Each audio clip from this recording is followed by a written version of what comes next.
بسم اللہ الرحمن الرحیم. In the name of Allah, the Beneficent, the Merciful.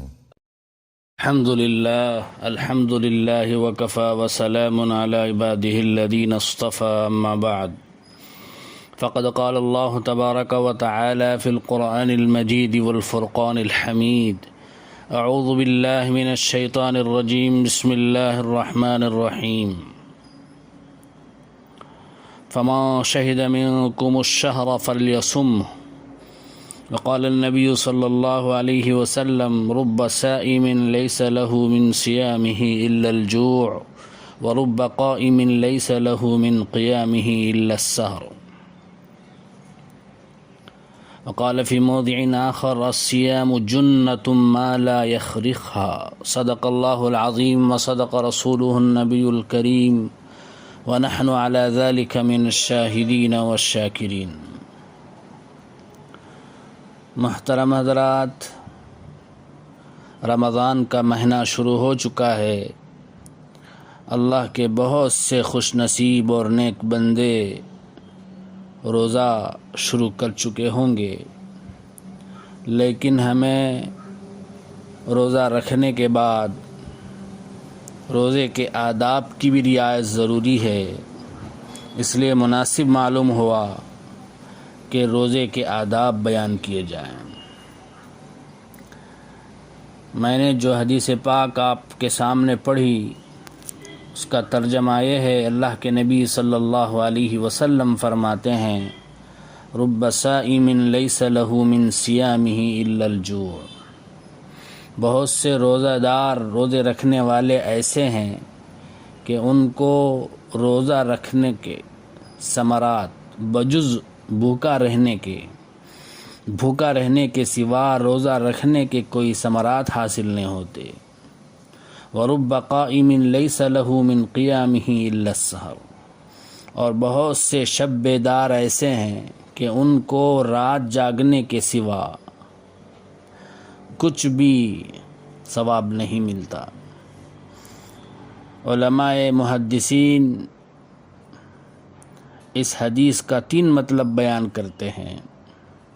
پہلا یہ کہ اس حدیث میں وہ آدمی مراد ہے جو دن بھر روزہ رکھ کر حرام مال سے افطار کرتا ہے. جتنا ثواب روزے کا حاصل کیا تھا اس سے زیادہ گناہ حرام مال کھانے کا حاصل کیا، اور دن بھر بھوکا رہنے کے سوا اسے کچھ بھی حاصل نہیں ہوا. دوسرا مطلب یہ ہے کہ اس سے وہ آدمی مراد ہے جو روزہ تو رکھتا ہے لیکن غیبت میں مبتلا رہتا ہے. تیسرا مطلب یہ ہے کہ روزہ رکھنے کے بعد گناہ وغیرہ سے بچتا نہیں ہے، اجتناب نہیں کرتا ہے. محترم حضرات، رسول اللہ صلی اللہ علیہ وسلم کے اقوال، ارشادات بڑے جامع ہوتے ہیں، لہٰذا یہ تینوں صورتیں اس میں داخل ہیں. لہذا روزہ رکھ کر حرام مال سے افطار کرنا بھی جائز نہیں، غیبت کرنا بھی جائز نہیں، اور دوسرے گناہوں سے بچنا بھی ضروری ہے. اسی طرح جاگنے کا بھی حال ہے. رات بھر شب بیداری کی، مگر تفریح کے لیے تھوڑی سی غیبت کر لی، تھوڑا سا جھوٹا مذاق کر لیا اور کوئی حماقت کر لیا تو سارا جاگنا بیکار ہو گیا. مثال کے طور پر صبح کی نماز ہی قضا کر دی، یا صرف شہرت کے لیے، دکھاوے کے لیے رات کو جاگا تو یہ سارا رات کا جاگنا بیکار ہو جائے گا. اور ایک حدیث اللہ کے نبی صلی اللہ علیہ وسلم نے فرمایا الصیام جنہ ما لم یخرقها. روزہ آدمی کے لیے ڈھال ہے جب تک کہ اس کو پھاڑ نہ ڈالے. ڈھال ہونے کا مطلب یہ ہے کہ جیسے انسان ڈھال سے دشمن کی تلوار سے اپنے آپ کی حفاظت کرتا ہے، اسی طرح روزے سے بھی انسان اپنے دشمن یعنی شیطان سے حفاظت کرتا ہے. ان دونوں احادیث کے جمع کرنے سے معلوم ہوا کہ روزے کی حالت میں ہمیں چند چیزوں کی رعایت کرنی ضروری ہے، تبھی ہمیں روزے کے ثمرات حاصل ہوں گے، ورنہ ہم روزے کے ثمرات سے محروم ہو جائیں گے، ہمارا روزہ رکھنا ہمارے لیے بیکار ثابت ہوگا۔ مشائخ کرام نے روزے کے آداب میں 6 چیزیں ذکر فرمائی ہیں۔ روزے کا سب سے پہلا ادب یہ ہے کہ ہم نگاہ کی حفاظت کریں، کسی ایسی جگہ ہماری نگاہ پڑے جہاں ہماری نگاہ کا پڑنا حرام ہے، ناجائز ہے۔ حتیٰ کہ بزرگان دین فرماتے ہیں کہ روزے کی حالت میں بیوی پر بھی شہوت کی نگاہ نہ ڈالے۔ لہٰذا ہمیں روزے کی حالت میں خاص طور پر، ہر حال میں خاص طور پر روزے کی حالت میں حرام جگہوں پر نگاہ ڈالنے سے بچنا ضروری ہے۔ روزے کی حالت میں فلم نہ دیکھیں، ڈرامے نہ دیکھیں، ناجائز عورتوں اور جن عورتوں کو دیکھنا جائز نہیں ہے، نامحرم عورتیں، ان کو دیکھنے سے بچیں۔ نبی اکرم صلی اللہ علیہ وسلم کا ارشاد ہے، النظر سہم مسموم من سہام ابلیس، نگاہ ابلیس کے زہر آلود تیروں میں سے ایک تیر ہے۔ جو شخص اللہ سے ڈرنے کی وجہ سے، اللہ کے خوف کی وجہ سے غلط جگہ نگاہ ڈالنے سے اپنے آپ کو بچاتا ہے تو اللہ تبارک و تعالی اس کو ایسا نور ایمانی نصیب فرماتے ہیں جس کی حلاوت، مٹھاس، لذت وہ دل میں محسوس کرتا ہے۔ دوسرا ادب روزے کا یہ ہے کہ ہم اپنی زبان کی حفاظت کریں، جھوٹ سے، چغل خوری سے، بکواس بیہودہ باتوں سے، غیبت سے، بدگوئی سے، بد کلامی سے، گالی گلوچ سے، جھگڑے سے۔ بخاری شریف کی روایت ہے، اللہ کے نبی صلی اللہ علیہ وسلم نے فرمایا، روزہ آدمی کے لیے ڈھال ہے، اس لیے روزے دار کو چاہیے کہ زبان سے کوئی فحش بات یا جہالت کی بات ہرگز نہ کرے۔ اگر کوئی دوسرا جھگڑنے لگے تو کہہ دے کہ میرا روزہ ہے، اگر وہ بیوقوف ناسمجھ ہے تو اپنے دل کو سمجھا دے کہ تیرا روزہ ہے۔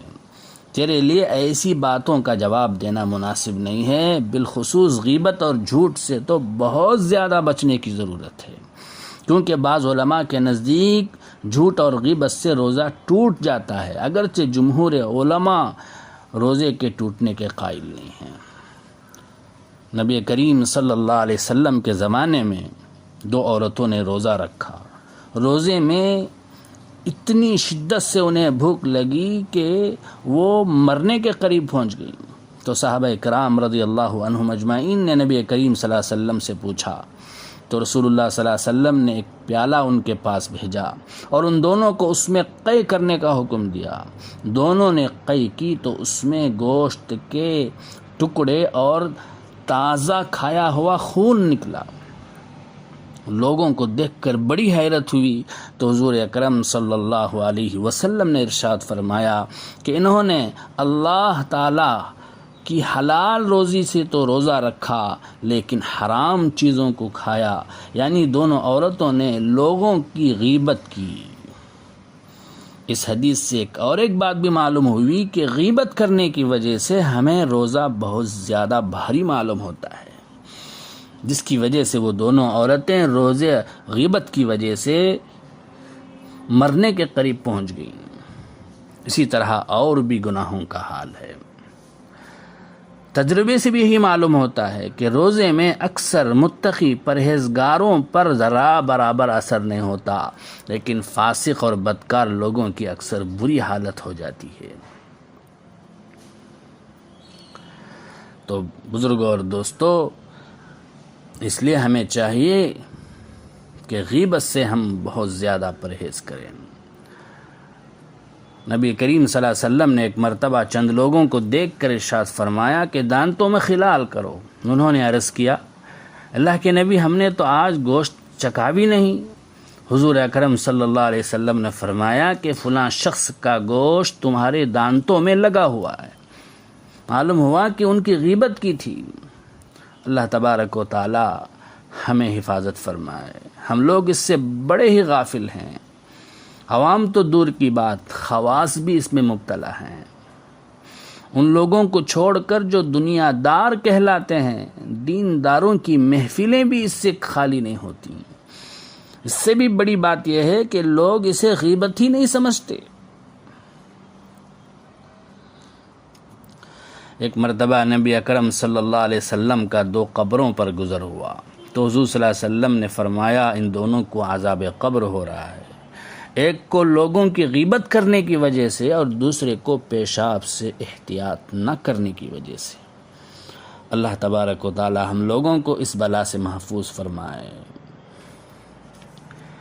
تیسرا ادب جس کا اہتمام روزے دار کے لیے ضروری ہے وہ یہ ہے کہ کان کی حفاظت۔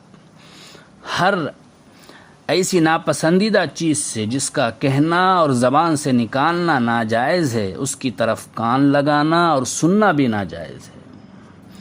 نبی اکرم صلی اللہ علیہ وسلم کا ارشاد ہے کہ غیبت کا کرنے والا اور سننے والا دونوں گناہ میں برابر کے شریک ہوتے ہیں۔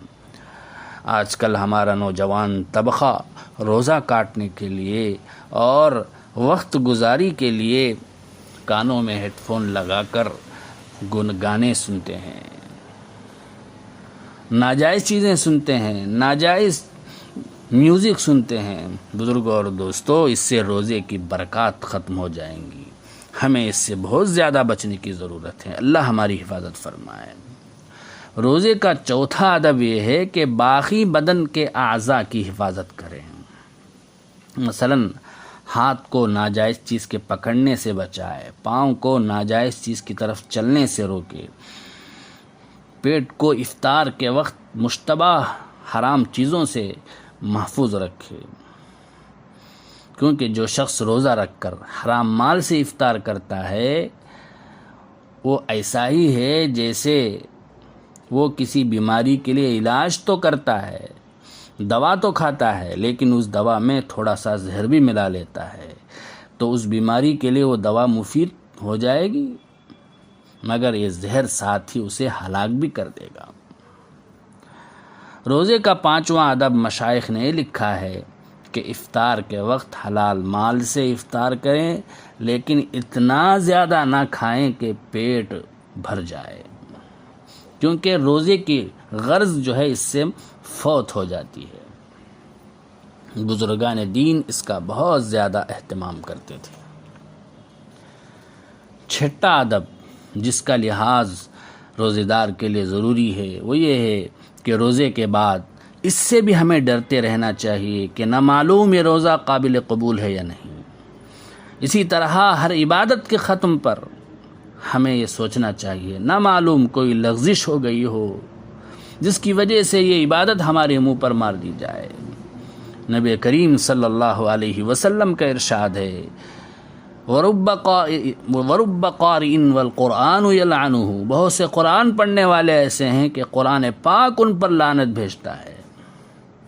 نبی کریم صلی اللہ علیہ وسلم کا ارشاد ہے کہ قیامت میں جن لوگوں کا اولین وہلے میں فیصلہ ہوگا ان میں سے ایک شہید بھی ہوگا جس کو خدا کے سامنے دربار میں حاضر کیا جائے گا۔